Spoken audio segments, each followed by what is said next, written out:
Although it would be a huge disservice to label WandaVision as a great mystery and nothing else, it's also a superb examination of trauma, loss, and guilt after all, it's also difficult to ignore just how well the series has kept audiences guessing, and in turn how it's cultivated online fan discussion in a way only something from the MCU possibly could. The series is now approaching its endgame, however. Episode 7, or Breaking the Fourth Wall, finally unveiled the big mystery surrounding Catherine Hahn's Agnes, who is really the witch Agatha Harkness, and in doing so, recontextualized Wanda's experiences in Westview thus far. Not fully, of course. It's clear that Wanda has created the Hex and that she's been powerful enough to bend reality to her will, but for those who had suspicions that someone or something was benefiting from her trauma, and that Wanda was still being manipulated in one way or another by a party or parties unknown, i.e. me,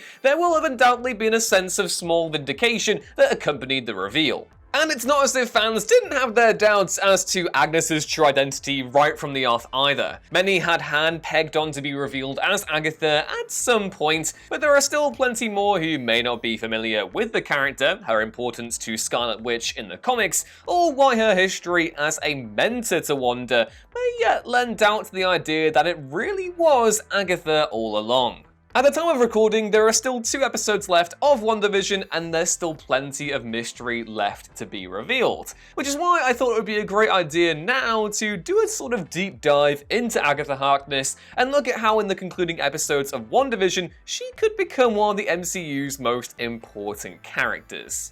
Okay, so let's start off with the beginning, with Agatha in the comics. It's important to remember that the Marvel Cinematic Universe has never been one to shirk the idea of playing fast and loose with the source material. While undoubtedly faithful to the spirit and ethos of most of the characters, the MCU has often put its own spin on pre-established Marvel characters and groups, most notably changing the Skrulls from a tyrannical alien race of shapeshifters into a group of space refugees in Captain Marvel. So there's precedent for them to do something similarly drastic with Agatha in WandaVision 2. But regardless of however Marvel chooses to diverge from the comics when it comes to Agatha's depiction in WandaVision, they still form the character's foundations, and you can expect to see different elements from them incorporated over the course of the coming episodes. In the comics, Agatha was an ancient witch whose history dates all the way back to the fall of Atlantis, which, needless to say, was a very long time ago. She later settled in Salem during the burgeoning days of America's colonization, and was, yes, involved in the infamous witch trials that took place there. Agatha eventually left the area and founded a new community of magic users in a town called New Salem, later Colorado, and even had a son called Nicholas Scratch. It's still unclear whether or not Agatha turned her son into Scratchy the Rabbit in WandaVision, or whether it's just the show paying homage to the comics, but the more you know, you know?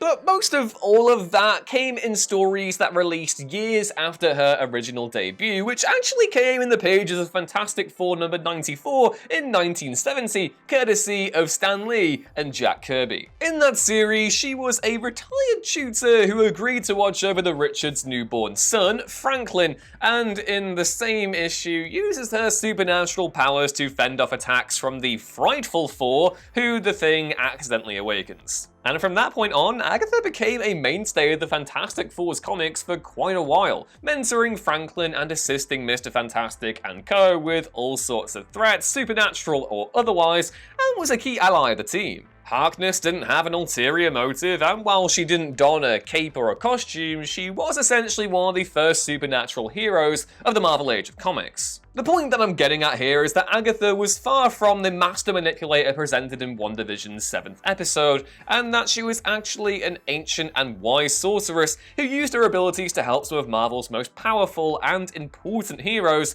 which is how she came to find Wanda Maximoff in the comics. Agatha and Wanda first crossed paths in the main Avengers comic and later appeared in Vision and the Scarlet Witch, a key inspiration for WandaVision and the first comic to focus on the Avengers couple outside of the main series. It's the same series that introduced Wanda and Vision's twin sons, Billy and Tommy, and it's also the same one that brought Mephisto into the equation.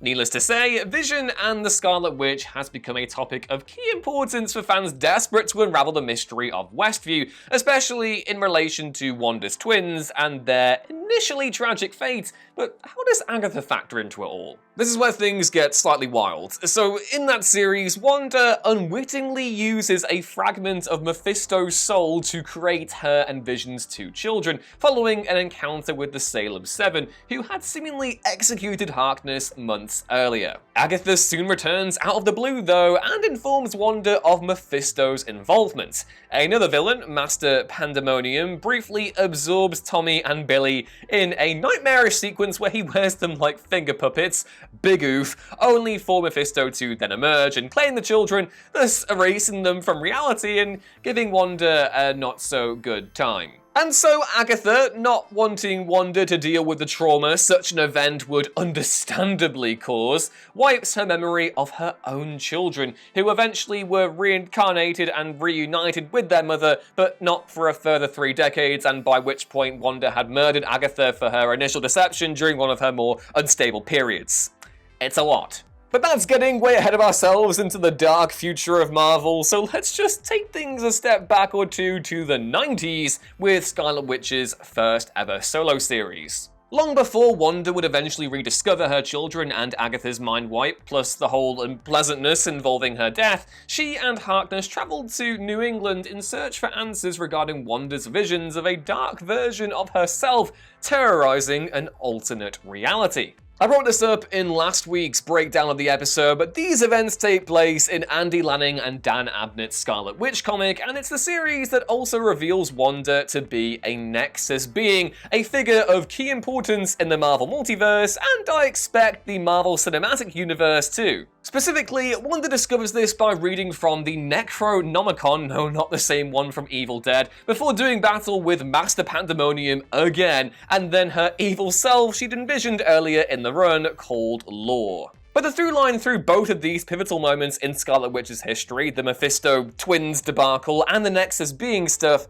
is Agatha Harkness. She's there when Wanda loses her children to Mephisto, and she's also the mentor who helps the Avenger realize her place in the multiverse as a Nexus being. Given the nods towards both the Nexus and the Necronomicon in Episode 7, plus the focus on the multiverse in MCU Phase 4, it wouldn't be disingenuous to assume that Marvel are adapting both of these moments into WandaVision's conclusion, but with their own twist, obviously. It's also important to remember that Wanda and Agnes's relationship isn't wholly positive either, and by making Harkness into the villain of WandaVision, potentially, it could be argued that, in a way, Marvel are acknowledging just how messed up it was for her to take away Wanda's choice to confront her own trauma by wiping her own memory, good intentions or not. And also, before I get to the end of this, I do want to reiterate that this isn't me banging the "it was Mephisto all along" drum to death, or that Marvel are going to do a beat-for-beat adaptation of both Vision and the Scarlet Witch and the 1994 solo series, because clearly neither of those things are going to happen. WandaVision, like all MCU adaptations, is taking inspiration from different arcs and also has the task of laying down the groundwork for the multiverse that is going to become a major force in Phase 4.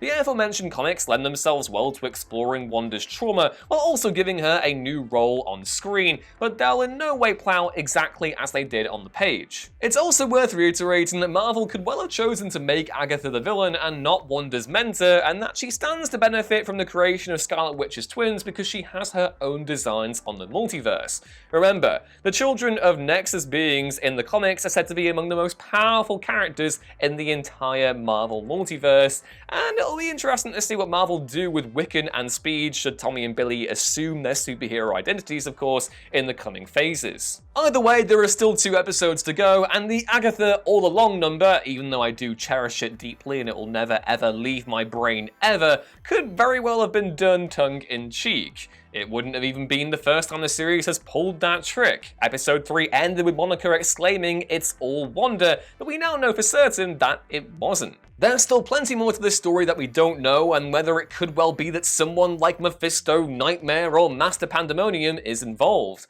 There's also the matter of Agatha's Grim Reaper brooch, which could be a sneaky callback to Vision's own arch-nemesis of the same name. It certainly feels like something is waiting in the wings. It just remains to be seen what that thing is. Regardless of whatever comes next, though, it's well worth keeping Agatha's comics history in mind. This regular ally and mentor to Scarlet Witch in the comics may yet be WandaVision's big bad, but as with everything in the series, few things are regularly as they seem. But what do you think about Agatha Harkness? Let me know your own theories down in the comments below. Please give the video a like if you enjoyed it, and subscribe to What Culture for more MCU goodies every week. I've been Ewan, stay tuned for another WandaVision episode breakdown this Friday, and I will see you soon. Bye!